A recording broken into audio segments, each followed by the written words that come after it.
હું દિનેશભાઈ પાતર, એડવોકેટ ગોંડલ. જોકે આમ તો જે આ ઘટનાની અંદર હું એક પીડિત છું, પરંતુ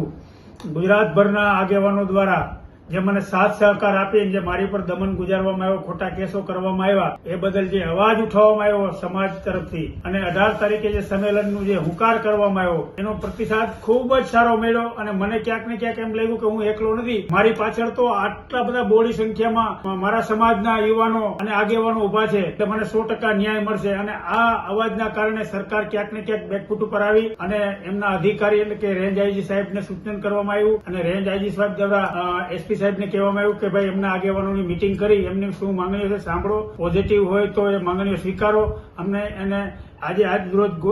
જેતપુર મુકામે ડીવાયએસપી કચેરી ખાતે એસપી સાહેબ અને 2 ડીવાયએસપી, ગોંડલના ડીવાયએસપી, જેતપુરના ડીવાયએસપી અને સમાજના આગેવાનો દ્વારા આજે મીટિંગ કરવામાં આવી. એમાં જે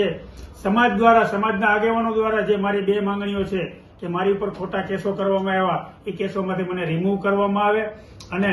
જે અધિકારીઓ પોતાની સત્તાનો દુરુપયોગ કર્યો છે એની ઇન્કવાયરી કરી અને એની ઉપર કાયદેસરની કાર્યવાહી કરવાનો કોલ લેખિતમાં આપેલો અને બાહેધરી આપી, જે સમાજના આગેવાનોને ક્યાંક ને ક્યાંક ગળે ઉતરતા અને આમ સંમેલન હાલનું છે એ મોકૂફ રાખવાની જાહેરાત કરે છે. તો એ બાબતે હું સંમત છું અને સમાજનો જે મને સહકાર આપ્યો એ બદલ બધાનો ખૂબ ખૂબ આભાર માનું છું.